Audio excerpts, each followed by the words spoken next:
Shalom, selamat pagi Bapak Ibu jemaat Tuhan dimanapun Anda berada. Berjumpa kembali pagi hari ini kita di dalam program online service. Dan pagi hari ini saya mengajak kepada kita semuanya untuk membuka Alkitab kita di dalam Roma 13 ayat yang pertama. Sekali lagi saya ulangi, di dalam Roma 13 ayat yang pertama. Begini bunyi firman Tuhan: tiap-tiap orang harus takluk kepada pemerintah yang di atasnya, sebab tidak ada pemerintah yang tidak berasal dari Allah, dan pemerintah yang ada ditetapkan oleh Allah. Bapak Ibu, kita bisa melihat di sini bahwa Paulus memilih kata takluk. Ada dua hal yang bisa kita pahami, yang bisa kita coba mengerti apa yang dimaksud Paulus dengan takluk. Di sini ada dua hal. Yang pertama adalah takluk di sini berarti mengakui otoritas pemerintah. Yang kedua, takluk kepada pemerintah berarti mematuhi segala peraturan yang sudah ditetapkan oleh pemerintah. Nah, namun di sini bukan berarti kita harus takluk dan takut kepada pemerintah ketika pemerintah memutuskan atau membuat suatu peraturan yang sifatnya melarang iman kita kepada Kristus. Kalau itu terjadi, maka kita akan berbicara sesuatu hal yang lain. Nanti di kesempatan yang berbeda saya akan membahas hal tersebut. Tentunya menjadi suatu pertanyaan bagi kita. Jadi seperti ini, pemerintahan yang baik sudah barang tentu disukai oleh rakyatnya. Tetapi bagaimana di saat kita sebagai orang percaya hidup dipimpin oleh suatu pemerintah, suatu rezim yang tidak takut kepada Allah, yang korup, yang tidak baik di dalam melaksanakan kebijakan-kebijakan. Apa yang harus kita lakukan sebagai orang percaya? Bapak Ibu, kalau kita melihat sejarah daripada penulisan kitab Roma ini, Bapak Ibu, ya, di mana Rasul Paulus ini menulis di saat pemerintahan Roma dipimpin oleh Kaisar Nero. Dan kita sudah belajar sejarah bagaimana tindakan-tindakan Kaisar Nero terhadap orang Kristen khususnya begitu kejam. Tetapi di tengah-tengah pemerintahan yang begitu tidak mendukung iman Kristen, Paulus memberikan nasihat. Paulus menuliskan surat kepada orang-orang percaya yang ada di Roma bahwa mereka disuruh takluk kepada pemerintah. Jadi tidak ada alasan lain bagi kita sebagai orang percaya, dimanapun kita hidup, dimanapun dan siapapun yang memimpin kita di dalam pemerintahan. Bapak Ibu Saudara, firman Tuhan katakan supaya kita takluk kepada pemerintah.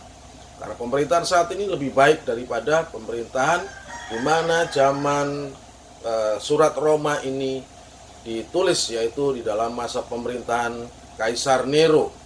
Tentunya ada alasan bagi Paulus untuk menulis surat ini kepada orang-orang yang ada di Roma pada waktu itu. Alasan yang pertama bagi Paulus untuk supaya orang percaya takluk kepada pemerintah yang pertama adalah karena keberadaan suatu pemerintahan itu ada di dalam kedaulatan Allah, dan itu ada di dalam Roma 13 ayat yang pertama tadi.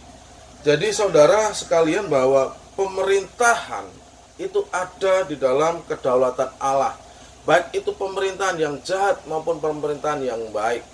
Bukan hak kita untuk menghakimi pemerintahan. Pada waktunya jika pemerintahan itu jahat, maka Tuhan sendiri yang akan beraksi, maka Tuhan sendiri yang akan mengadili pemerintahan sesuai dengan waktunya Tuhan. Itu yang pertama. Yang kedua, bahwa pemerintahan diberikan oleh Allah untuk menjamin keteraturan dan kemakmuran rakyatnya. Tentunya sekali lagi pertanyaan kita, bagaimana jika pemerintahan itu adalah pemerintahan yang korup? Bagaimana jika pemerintahan itu adalah pemerintahan yang berseberangan dengan iman kita, saudara? Sejelek-jeleknya, ya, setidak baiknya suatu pemerintahan, saudara, itu lebih baik masih ada pemerintahan daripada tidak ada satupun pemerintahan yang ada. Karena nanti tidak ada hukum, karena nanti tidak ada otoritas yang mengendalikan orang. Jika tidak ada pemerintahan, maka setiap individu akan bergerak sesuai dengan keinginannya sendiri. Maka kita bisa bayangkan akan ada kekacauan di sana sini, Bapak Ibu semuanya. Dan pemerintahan di dalam tugasnya memerlukan biaya. Pemerintah dalam tugasnya untuk menegakkan peraturan memerlukan dana. Untuk itu sudah selayaknya bagi warga negara di salah satu pemerintahan yang ada. Paulus di dalam kitab Roma ini juga menekankan kepada kita bahwa kewajiban kita sebagai warga negara adalah apa? Membayar pajak, membayar cukai. Terlepas daripada pemerintahan itu korup atau tidak, itu nanti pemerintahan yang akan berurusan dengan Tuhan. Kita sebagai orang percaya melakukan kewajiban-kewajiban kita seperti halnya yang firman Tuhan tuntut untuk kita lakukan. Dalam situasi seperti ini, pemerintah dengan segala otoritas, kuasa, dan wewenangnya mengeluarkan suatu perintah, suatu larangan, suatu kebijakan. Tentunya ini sudah dipertimbangkan dengan baik melalui masukan-masukan dari tim ekonomi, dari tim keamanan, dari tim kesehatan. Pada akhirnya dikeluarkanlah suatu kebijakan, yaitu pembatasan untuk melakukan kegiatan sosial. Sekolah harus dilakukan dari rumah, beribadah dilakukan dari rumah, pekerjaan seyogyanya jika itu mungkin bisa dikerjakan juga dari rumah. Yang menjadi pertanyaan kita adalah apa yang harus gereja lakukan atas peraturan yang ada ini. Tidak ada kata lain, gereja harus tunduk dan melakukan aturan yang ada. Jika masih ada gereja yang melanggar aturan ini, Bapak Ibu bisa menjawab sendiri, gereja seperti apa itu. Saya tidak mau menghakimi, tetapi mungkin hamba Tuhan tersebut memiliki atau mendapatkan hikmat tersendiri dari Tuhan. Itu orang-orang atau hamba Tuhan itu sendiri akan berurusan dengan Tuhan pada akhirnya nanti. Dan juga sudah tentu ketika itu dilanggar juga akan berurusan dengan pemerintah. Karena dalam Roma 13 tadi dikatakan juga bahwa kalau kita baik, kita tidak perlu takut kepada pemerintah. Tetapi jika kita melawan, maka itu mendatangkan hal yang tidak baik kepada kita. Bapak Ibu, kalau kita cermati bahwa larangan daripada untuk kita beribadah dalam konteksnya hari ini adalah untuk kebaikan kita semuanya. Pemerintah tidak melarang kita beribadah, tetapi pemerintah melarang untuk kita berkumpul dengan banyak orang. Karena akibatnya akan bisa menularkan satu penyakit, yaitu virus corona. Ya. Pemerintah tidak melarang sekali lagi untuk kita beribadah. Pemerintah tidak melarang untuk kita menyangkali iman kita. Yang dilarang oleh pemerintah adalah untuk tidak berkumpul sementara waktu di tengah-tengah pandemi virus corona ini. Ini yang perlu kita garis bawahi. Kita bisa melakukan ibadah di rumah melalui online, melalui apapun caranya. Sekarang zaman sudah canggih, Bapak Ibu. Jadi yang perlu saya sampaikan kepada kita, Bapak Ibu, adalah sebagai orang percaya, sekali lagi saya katakan, maka kita harus takluk kepada pemerintahan yang ada. Ya, karena ini firman Tuhan. Entah itu pemerintahan itu kejam atau pemerintahan itu baik, tetapi firman Tuhan katakan kita harus takluk. Kembali lagi kalau kita membaca kitab Roma ini, Paulus menulis ini bukan berarti di dalam masa pemerintahan yang baik, tetapi dalam masa pemerintahan yang kejam terhadap orang percaya, yaitu Kaisar Nero.